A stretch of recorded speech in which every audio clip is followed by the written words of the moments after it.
And I would like to point out here the statement made by the former British Prime Minister Gordon Brown during a visit to the Gulf region in November 2008, while requesting financial liquidity for the European and Western banks, saying that the role that the GCC, which is the Arab Gulf country, played has a great effect in the support and recovery of many European financial institutes. And as the voices of the world economic experts are rising, asking for the reform of the world financial system, I say that it is imperative that the Arab countries take over the effective role in the formulation of a new global financial system. The Arab world must be part of the global economy decision-making and the global economy. Let's switch over to my institution, which is the Austro-Arab Chamber of Commerce, headed by my president, Dr. Stepic, who has a great achievement in Eastern Europe, which opened wide doors to the Eastern and new European Union member countries, and also by Vice President and Founder Father, Mr. Kuzbari, who was the number 48 of the richest Arab, located since the 17th in Vienna, the man of paper in the Arab world and also in some European country. And I would like to present us as a bridge builder between Austria and the Arab countries. The Arab countries are 22 who are members of the Arab League. If you look to the western side, it's Morocco, Mauritania.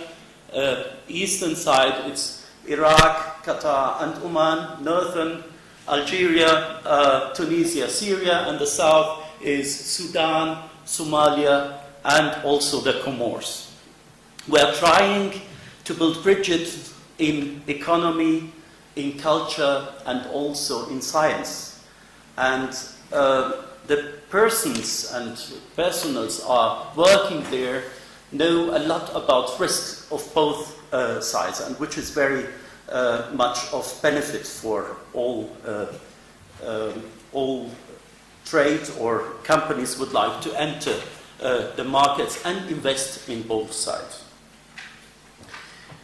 The Chamber is working very diligently on building bridges, as I've said, of communication in the area of economy, and a fact that has encouraged many companies and institutions to become our members.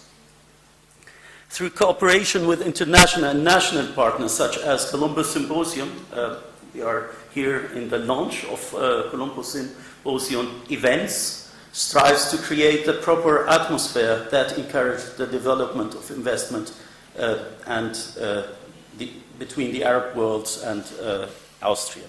There will be a panel, and I would like to make your attention, which has been already said, where His Excellency former Minister Abdulrahim Hamdi, former Minister of Sudan for Finance and Economy, which will show you maybe another view that you have got from the media. Sudan is not a country only of some troubles and so, or this is not the case if you fly to Khartoum. It is a country of huge possibilities, and I compare this country with Saudi Arabia in the 17th, because there is a lot of potential there. And maybe we will have another view that we it will be presented by His Excellency. I would like to thank you very much for taking the long distance from Khartoum to Vienna and to Salzburg to join us this today. Finally, I would like to conclude with these words. One of the wise teacher of mine says, speak loudly if you want to talk to public, stay up so that everybody can see you, and be short that nobody would hate you. I would conclude my words. Thank you for hearing. Yes, and have a very nice symposium. Thank you very much, Secretary General. Shukran always. Sabat al-Khair, Sabat al-Ful, Sabat al-Ishtar. We continue in our discussion. Our next speaker is the member of the board of Strabag, Mr. Siegfried Walker. You have the floor. Thank you.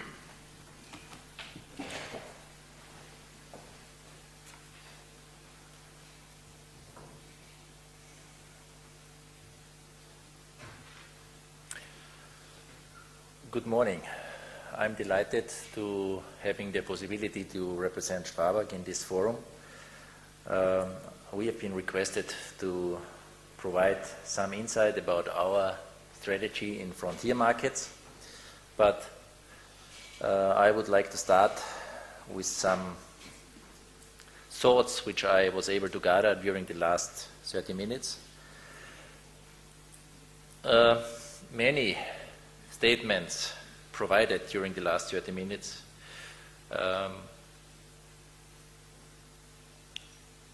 referred to words like politics, macroeconomics, trade wars, exchange rates, culture, strategy, even Greek philosophers, diplomacy, imports, exports, but they can be summarized somehow with a reference to global crisis.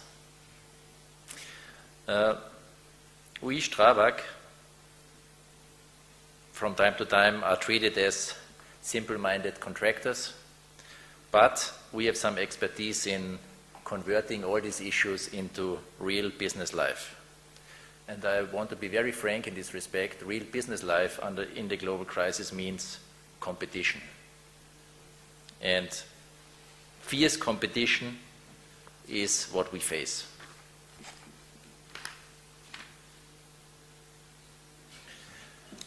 That is why on our annual report and on all our marketing paper we have this glove. And let me use this opportunity to give you some insight. We are, in the meantime, we have more than 17,000 employees. We act under many brands, but our main brands under the Strabag umbrella are even Süblin, or also Möbius, Heilit and Wörner, and Düvidag. In the meantime, we have only 15% of our turnover in Austria. We have a strong footprint in Germany. Central and Eastern Europe, we believe we are market leader. We grow in the rest of Europe, but today I refer to the rest of the world, where we currently make around 6% of our turnover. As you can imagine, growth is, as we heard from our chairman, growth is pretty limited in Germany and Austria. We think there is some growth in Central and Eastern Europe, and we are very proud to be the market leader from all international contractors there. But, as always, we look for additional growth in the rest of Europe and even in the rest of the world. What do we do? From building tunnels through the Swiss Alps, we are one of the main contractors in the St. Gotthard tunnel in Switzerland. We are building energy projects in Canada in the Niagara tunnel. We build harbors in Croatia. We build office buildings in Germany. We build big residential developments in Russia. But, as mentioned today, the best performer of all European countries, and even in Central and Eastern Europe, is Poland.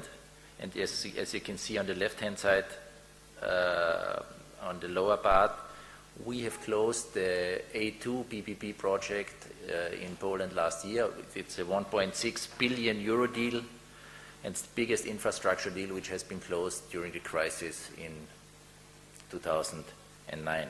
We are very proud of this because it shows that it pays off, that we have been early birds in Central and Eastern Europe, and even during the crisis we can do such deals. On the left-hand side you also see the M6 motorway, which is also a concession project, slightly below 1 billion, which we have finished 2 or 3 months ago. Where are we active? The red marked countries are our core countries, as you can see in Germany and Austria, but also in Hungary and Romania. We are number 1, but very strong in Poland and in Czech Republic and Slovakia. We have a strong foothold in Southern Europe, and we are strong in Russia. We are the best performing international contractor in Russia. You can see here that on the left-hand side, in Western Europe, in France, in Spain, we have no significant market share. That's simply because our main competitors are there, and they do their utmost to restrict us from these markets.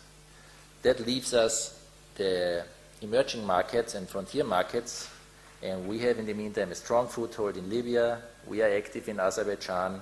We are a long-term player in Oman and in the Gulf states.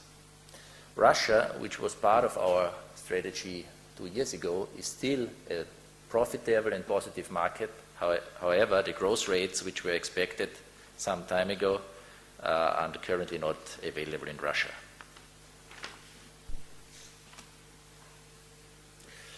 I was requested to refer to our business in frontier markets. It is surprising that after the inflationary use of BRIC countries and emerging markets, that the terminology for frontier markets is not common sense. The best definition I found at MSCI, which is a big index provider. We, Strabag, in the meantime, have 1% of our turnover in the Americas, but this is mainly in mining activities in Chile and that part. We are active in Kenya, in Northern Africa, so we have 1% of our turnover in this part of the world, particularly Libya. We are active, however, I can say these are pretty challenging markets. In the Middle East, this is our one field where we have started already more than 20 years ago. We are active, and we have quite interesting experiences, which I will get to in a few minutes. And in Asia, we are mainly active in India and China. However, we realized that India and China might not provide the growth potential for construction companies as it was thought some years ago.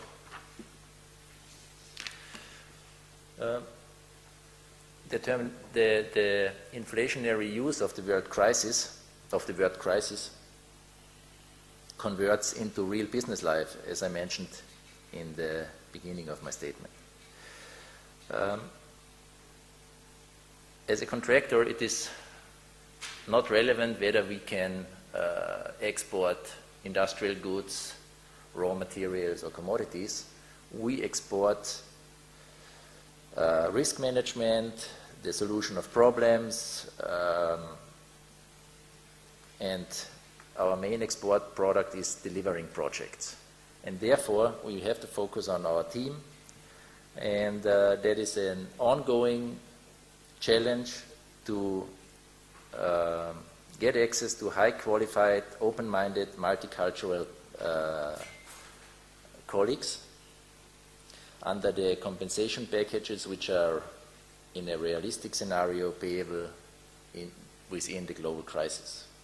I just can say that the global crisis made it more difficult for us to get access to such people, and in our experience, there is not so much a global crisis, but a crisis for young people to make themselves available for international careers. This might sound surprising, but it is a fact. We do not find the team members in that quantity we would like to see.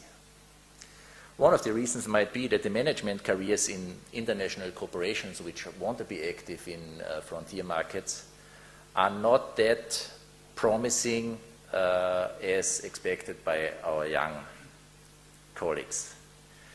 The fact that these people need to spend the first 5 to 10 years away from the headquarters has some limitations on the attractiveness in this respect. The markets itself, in the meantime, are highly competitive markets.